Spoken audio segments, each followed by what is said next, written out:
Hey, listener, this is Carlos Kareem Wyndham.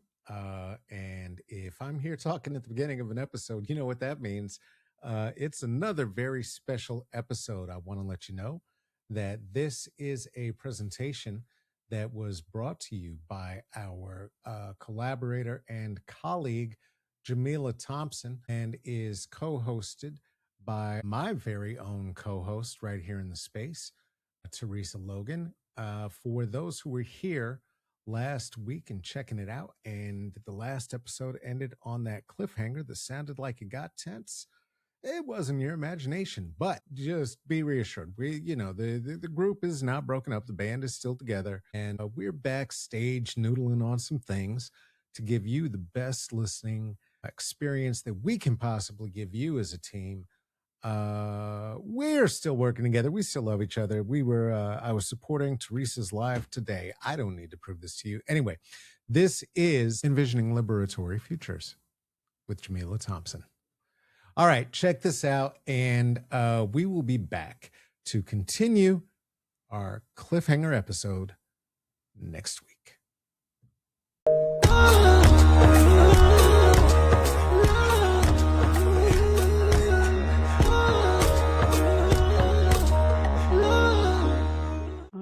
Welcome, Jamila. So glad to have you here, and looking forward to having a little conversation about what you have in store for us on Friday. You're not going to give us all the spoilers, don't give it away, but let us know what we have to look forward to, and also hoping that we can have a conversation and include some of the folks who are in. We even got Jay in the house. Oh my goodness, it's like the all-time best live stream we've ever had already.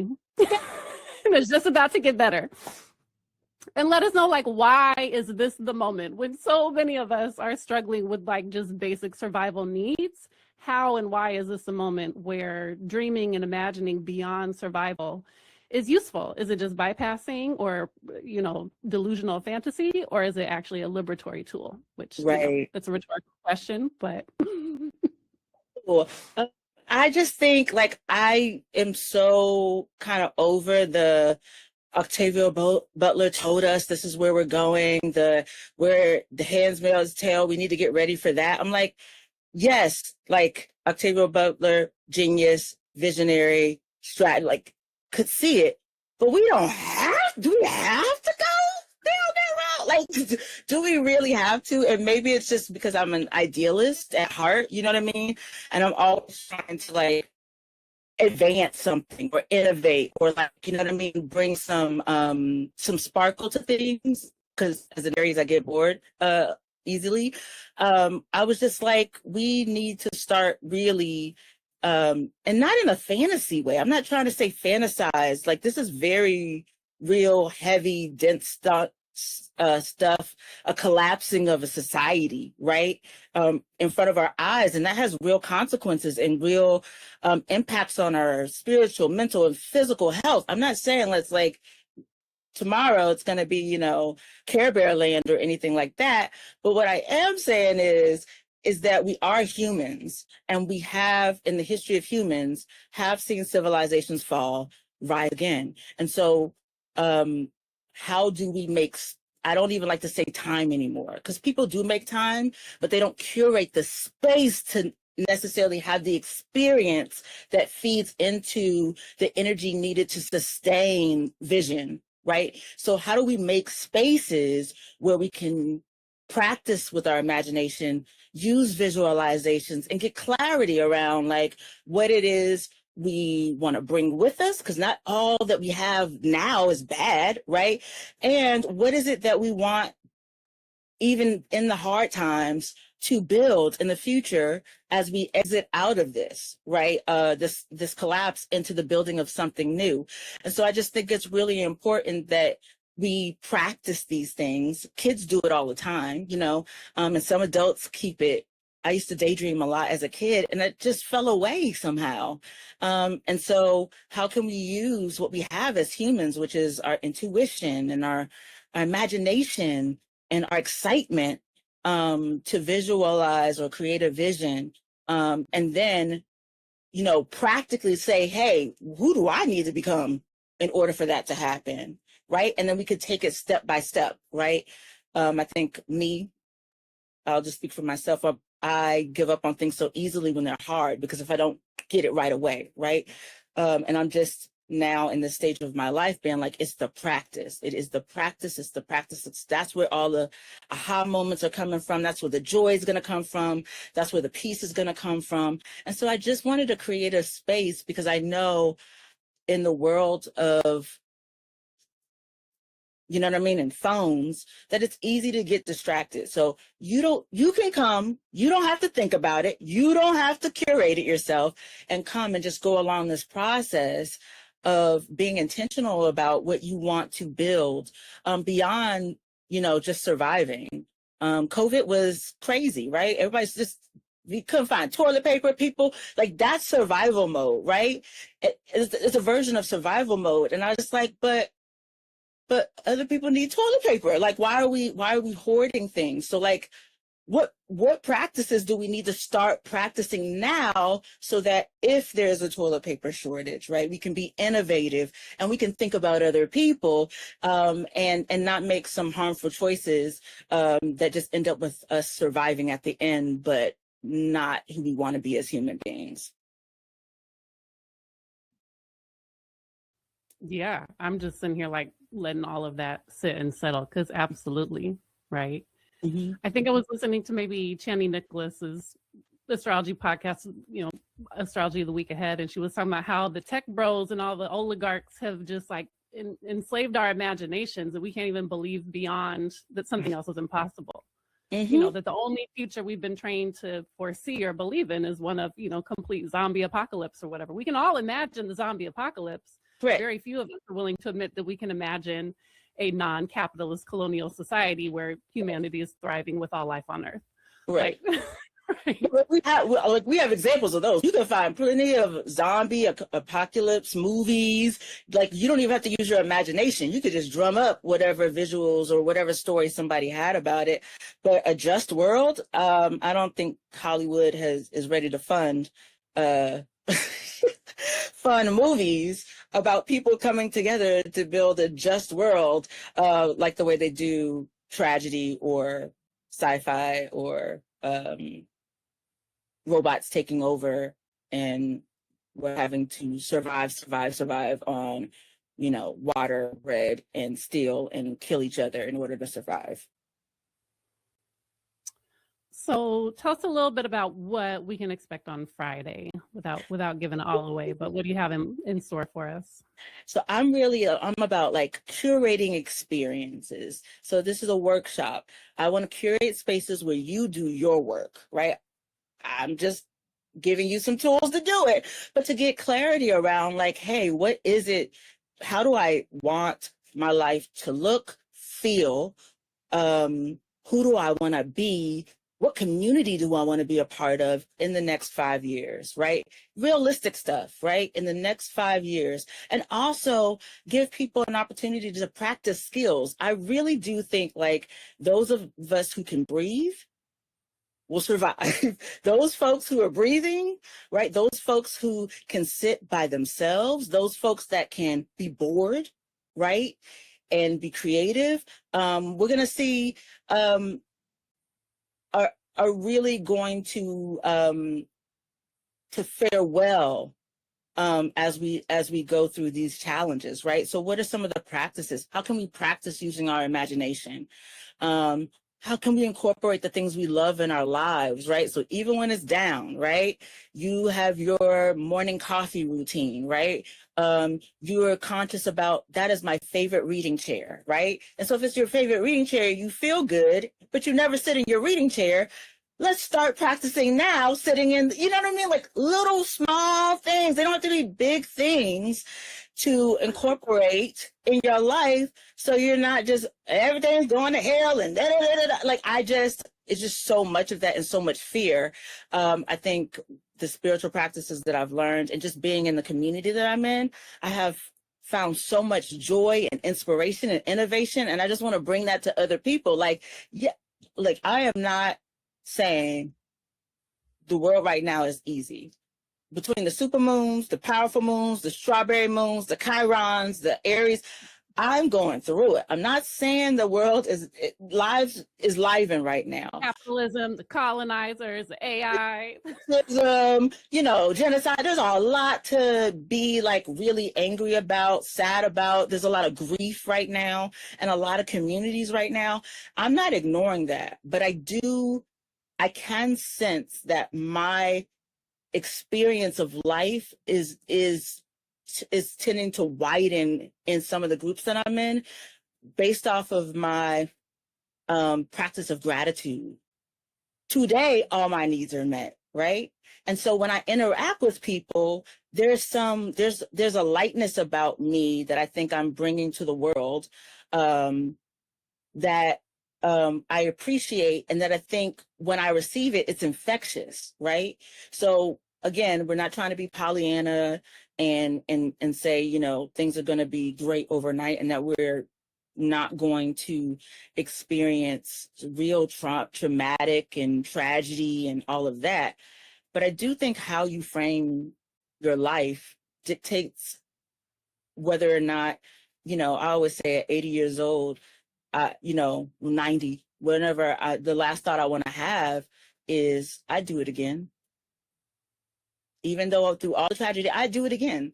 And so I just want to create a space for folks to play with it, to make space, to think about it, and then come up with some simple ways to advance whatever they want to advance and bring it with them. Like, we don't have to leave good things behind, and we can cultivate practices and cultivate joy and, through this.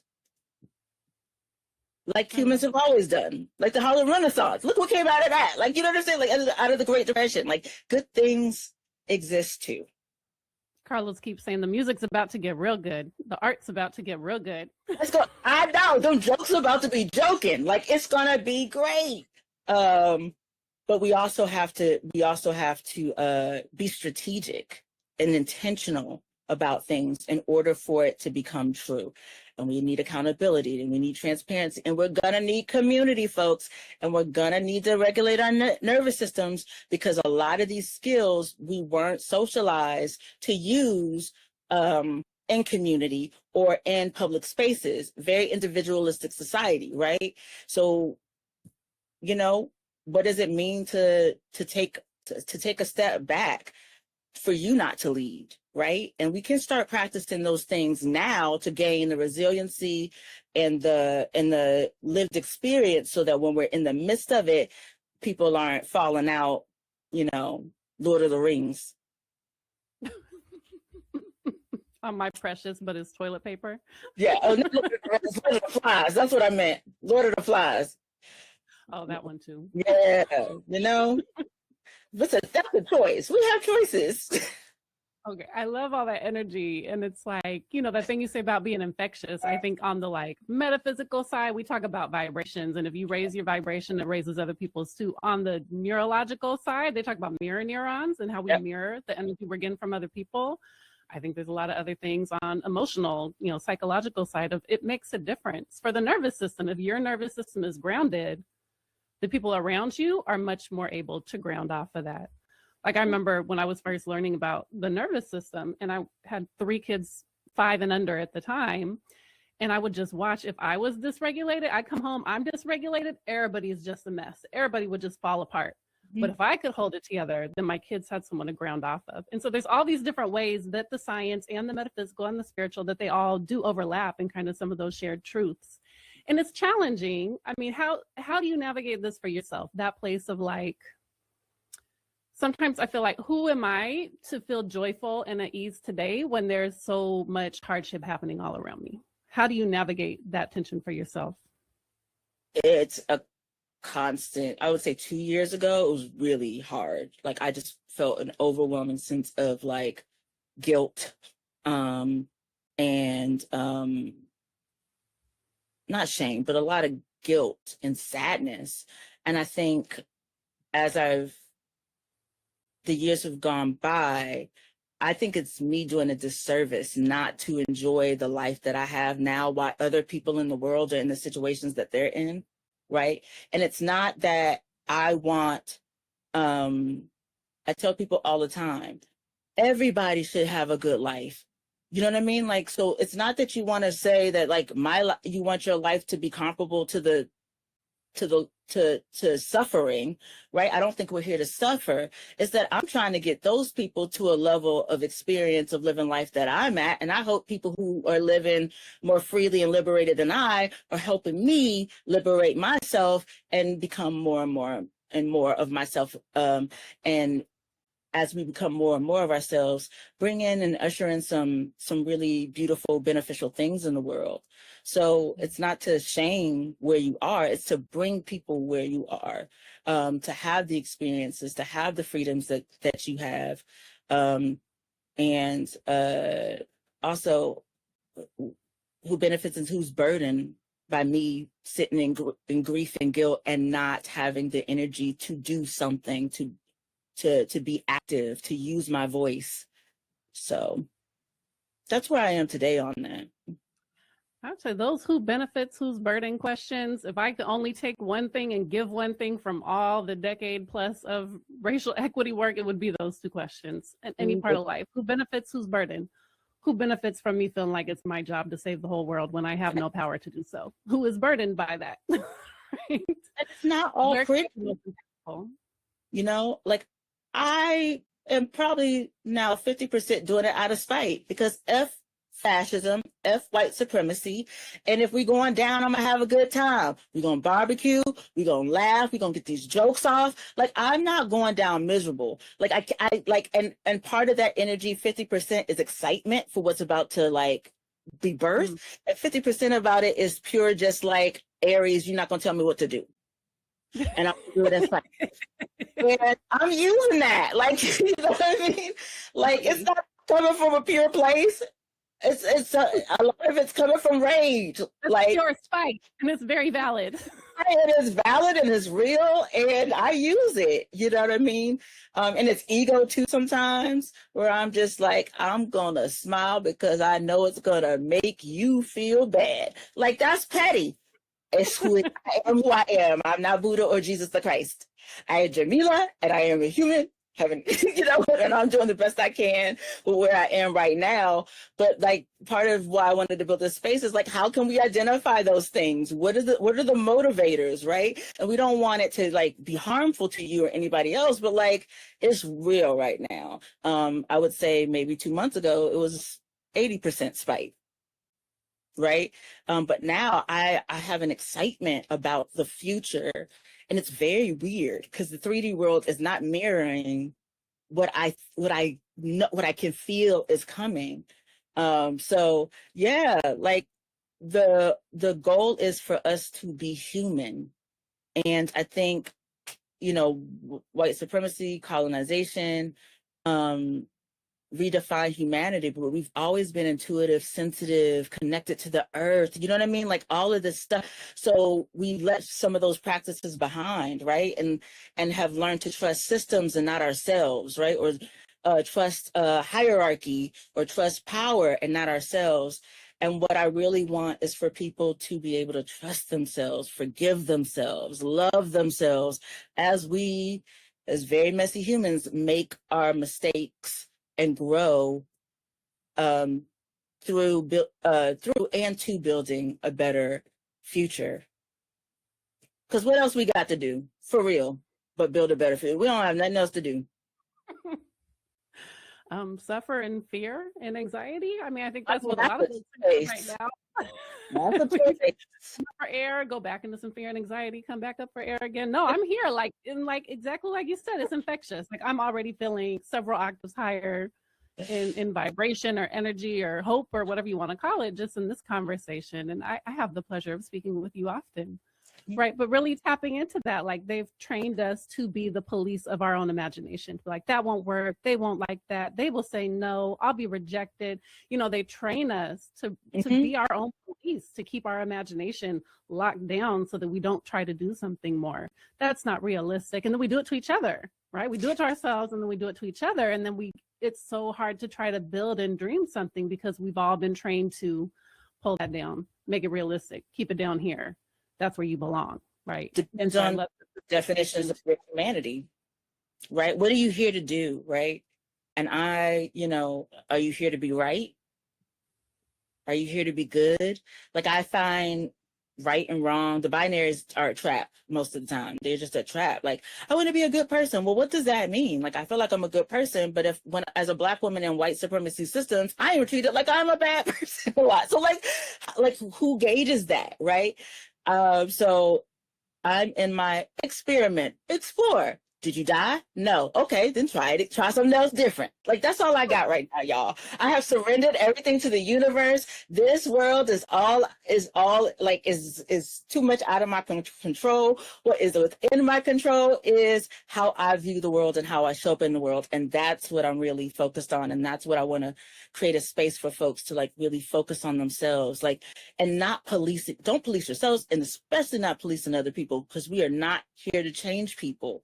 Now, if somebody sees my light and Teresa's light and Carlos's light and Divinity's light, and they want to get close to it and see how it works and operates, and we want to assist, great. But if you don't want to change, that's totally fine too. Just know that there will be boundaries, and you cannot come in my space, right? Lovingly, you cannot come in my space. And if you do come in my space, you might get mollywopped. You know what I mean? Like, I'm a work in progress, but some folks got to be done up, So like, it's not a boundary if you don't hold it. Listen, words are always enough to hold it. Listen, I don't do that niceness stuff no more. I am very kind. But, I no longer, especially for femme identified folks, queer folks, and Black and brown folks, we just get so taught to take it, to take abuse, to take it, right? And then give grace. I have no more grace to give. I have expectations. I have kindness and love to give, but it's 2026. If you're not awake right now, that's your business. You don't need my grace at this point.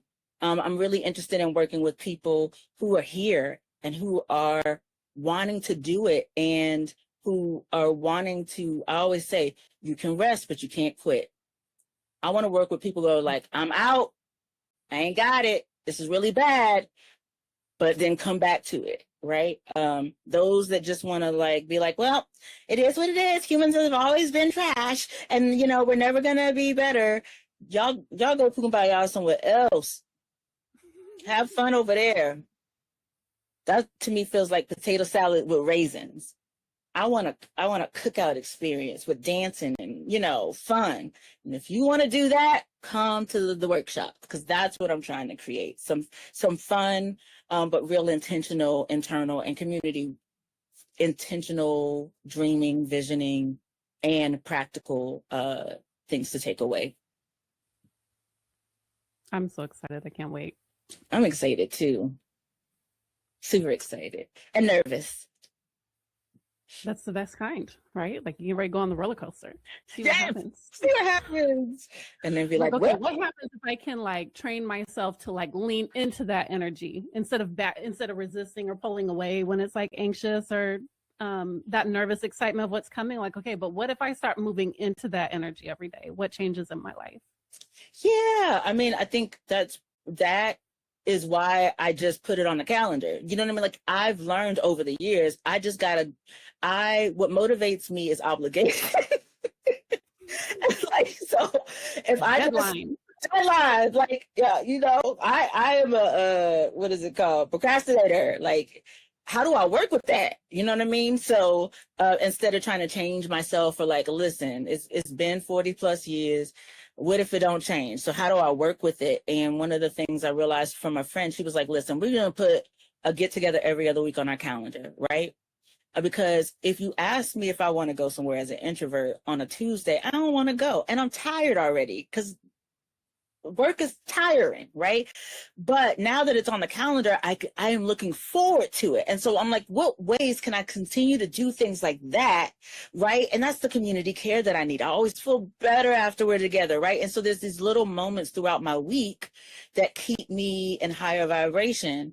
And there are, I've been working really hard on interrupting thoughts that aren't true. You know what I mean? Like, nobody's gonna want you. That's not true. Somebody will want you. Like, you know what I mean? Like, why are we, like, thoughts are just trash most of the time, and just collective consciousness and socialization swirling around. So like over the years, I've those are policing thoughts. The policing, right? I can't do this, or what if I goes for the top in your head too.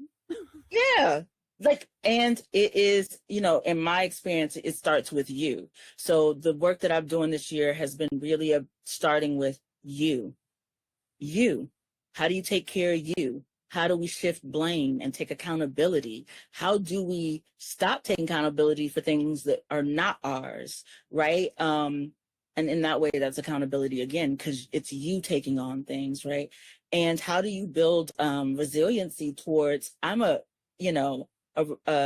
recovering people pleaser, right? So to have this many people not like me has been really like, as I've come into myself, or, react in a way that that isn't what I needed to validate myself, has been a real issue for me in the last 6 years.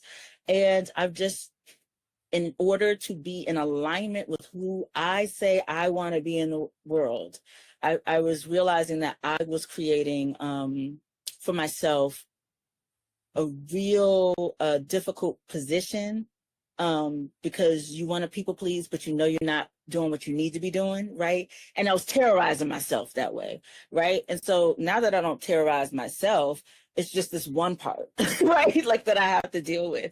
But I'm clear in my purpose is clear. And so because I have figured out how to be excited about that purpose and rooted in that purpose, it doesn't hit as hard, but that is the practice, right?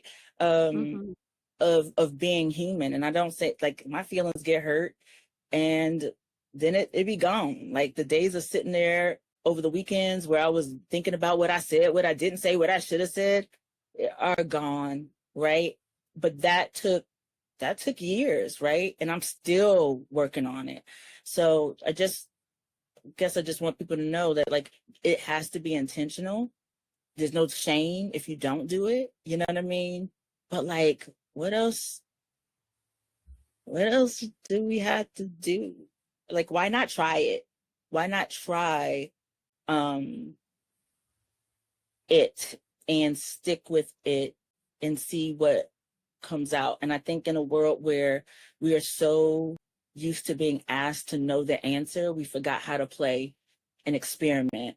And sometimes, experiments, they were trying to do this and it came out with this, right? Like, and that was beneficial. And that has real value in just trying something.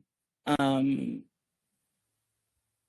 to me, that's a part of self-love too, right? That I give myself permission to try something new.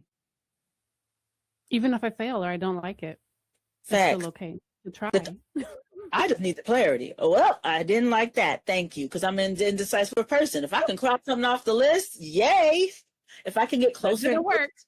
Time to move on to the next thing. Don't have to beat myself up about it.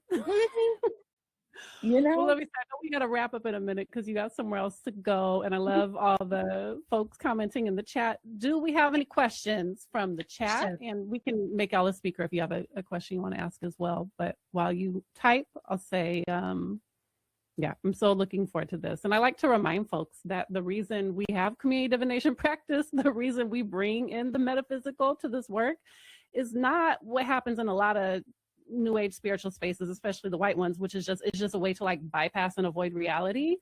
It's because if you're trying to do racial justice work, you're literally trying to rewrite reality. Like, we're trying to transform reality as we have known it for the last 500 years. And you cannot do that if you're only operating within the system and the logic with all the scripts of the policing mind that you've been trained to do the work of the oppressor on yourself and others.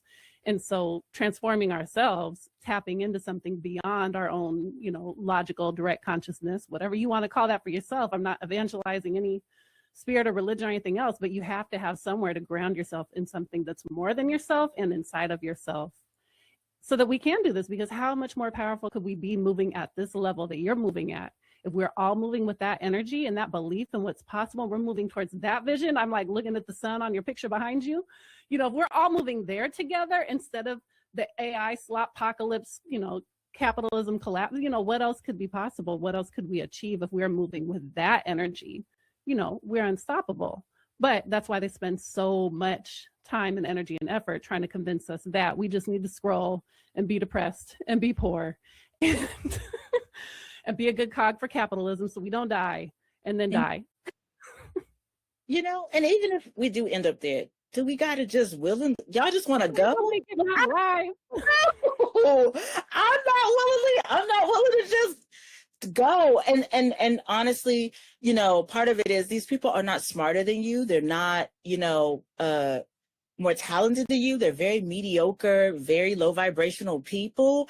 And maybe that's don't tell me, like, if you're gonna tell me what to do, then tell me what to do, to quote Jill Scott. But like, if you can't tell me what to do, you can't tell me what to do. You ain't smart. You can't tell me what to do.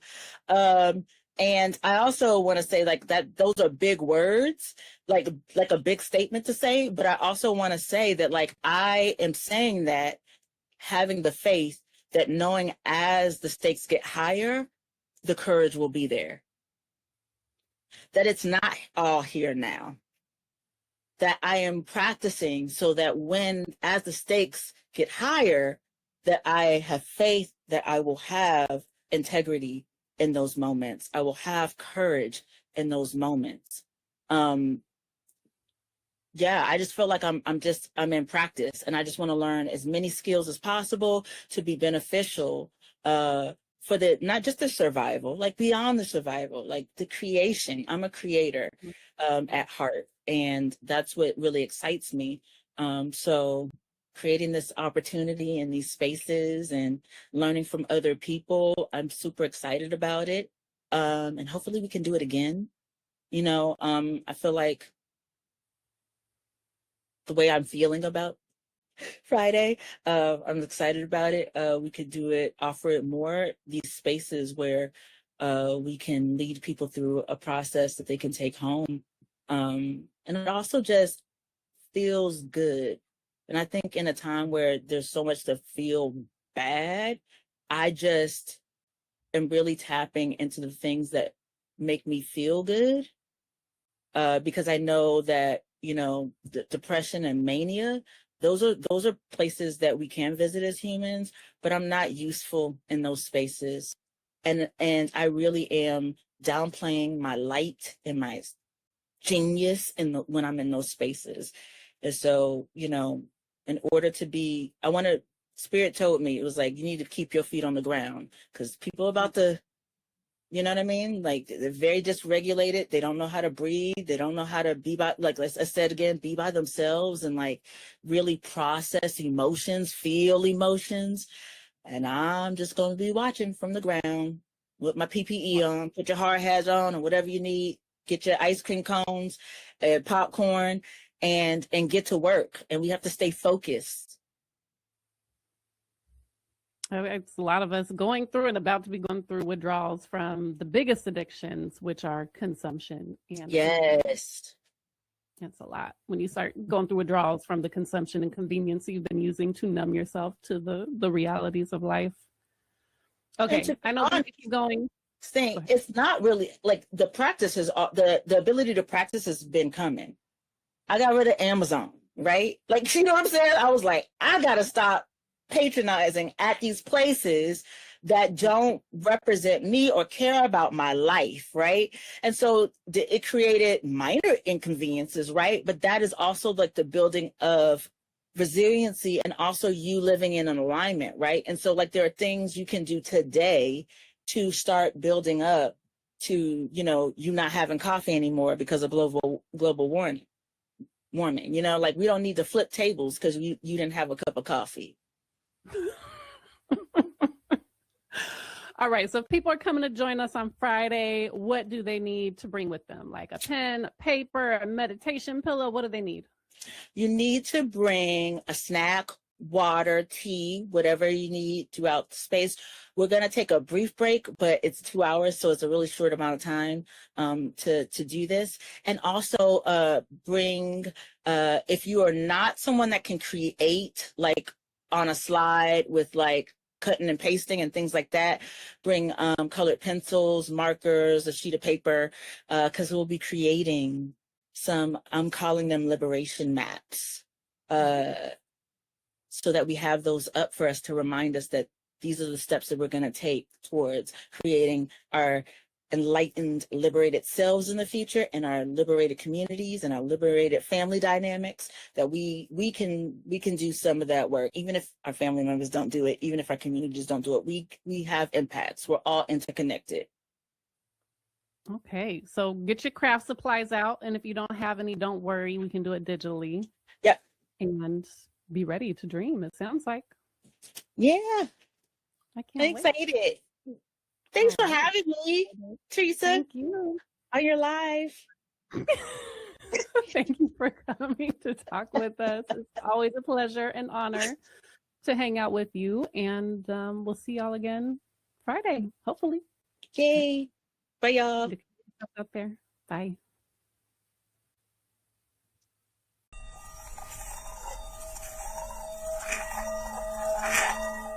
What